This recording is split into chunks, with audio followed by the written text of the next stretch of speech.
Susan Beth, and you are listening to the She Is podcast, where we talk about living life intentionally and about trusting that the desires you have deep within you are there for a reason. I believe that the creator of the universe put those desires within you and that they are pathways to your purpose. My desire is that this would be a space that encourages you to lean in and to hear the whispers of the divine, and that you would be reminded of things that I honestly believe you already know. That you, my friend, are here for a reason. So if you're here for more conversations in that kind of space, welcome. Let's go.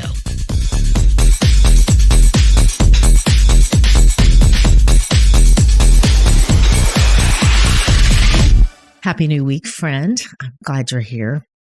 This week's focus from the Autumn Seasonal Journal is the family table. This season, for many, it evokes thoughts and images of family and friends gathered around tables, feasting together. And for some of you, these traditions, they're sacred and they hold precious memories. And for others, the season stirs up loneliness and reminders of family dysfunction or loss. Longing for home, it's something deep within each of us. And we were designed and created for connection by our Creator. Maybe you've never experienced being surrounded by people that welcome you and love you unconditionally. When you're young and growing up, a lot of times what you see around you and within the walls of your home, it's all you know. You haven't lived enough life to realize that every home and family, it isn't a safe place, and you don't yet have the perspective, if you do have a loving, stable family, of what a gift that is. And it's funny because I can look back at different times in my childhood where I wished my family was more like my friend's family. I hated that me and my friends, we would be out running around the neighborhood playing and having such a great time. And at a set time, I would be called in to eat dinner with all of my family. And I envied and thought it was the coolest thing that my friend's mom would call her from work, letting her know that she was running late and what food she would be grabbing on her way home for their dinner. It was food from a fast food place that I never got food from. And I remember one day saying something about how lucky she was. And she said, "You don't know what I'd give for my family to be able to sit down together every night around a table and eat together and talk to each other." And obviously, that conversation meant something to me because I can still remember it today. But I can also remember that I was surprised to hear that she longed for what I had, for the routine and the accountability that I took for granted and actually pushed up against. In my immature mind, boundaries and accountability felt mean, when to my friend, they felt like love and safety, something she longed for. I see you if when you hear the word home and the family table doesn't bring back any warm, fuzzy feelings for you. Home for you wasn't a place you felt safe or seen. And for that, I am sorry. I'm sorry because I know that that has shaped your life and your thoughts around family and belonging. And I hope and I pray that you have, or you are moving towards finding healing in your life. And life around the table, it isn't always filled with easy conversations and laughter. Some of my favorite memories of meaningful conversations and uncontrollable laughter absolutely happened in this space. But so did the tension of hard conversations and awkward silence from hurt and angry hearts.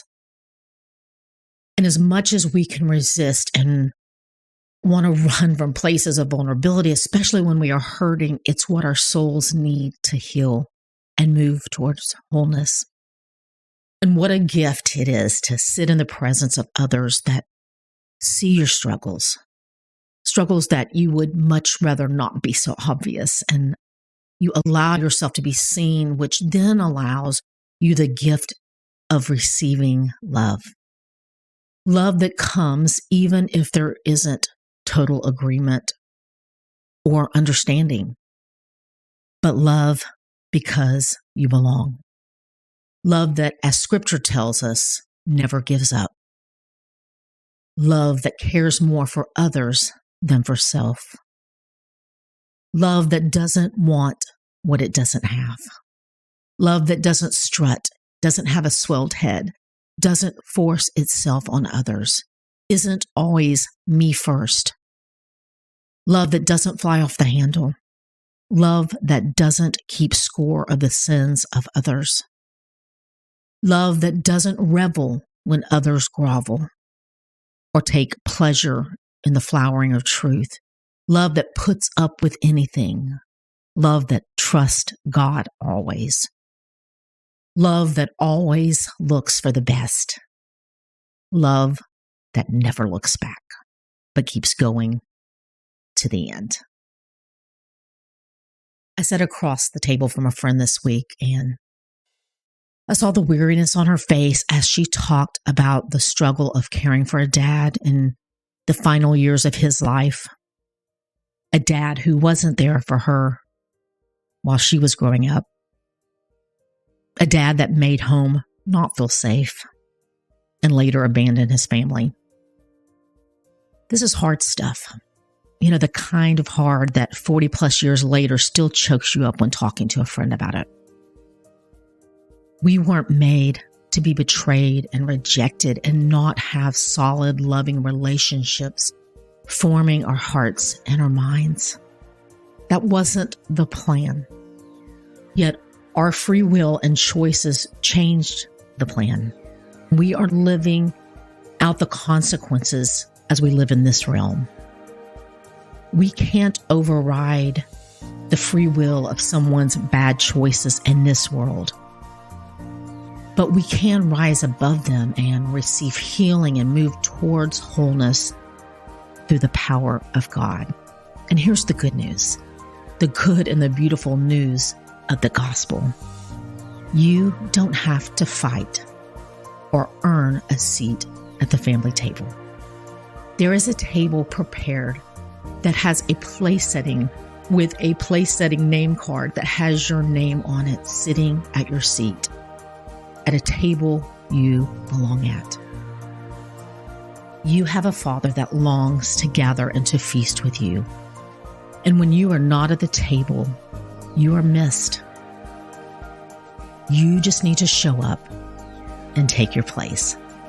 A place at the table where you are fed, where you are seen, where you are known and perfectly loved. I'm praying you have a beautiful, blessed week, friend. Love you. Hey, you. Thanks for listening. And if you would like to connect more, head over to SusanBeth.com and sign up, and you will be one of the first to find out about anything new. Plus, there's a special free download available just to say thanks.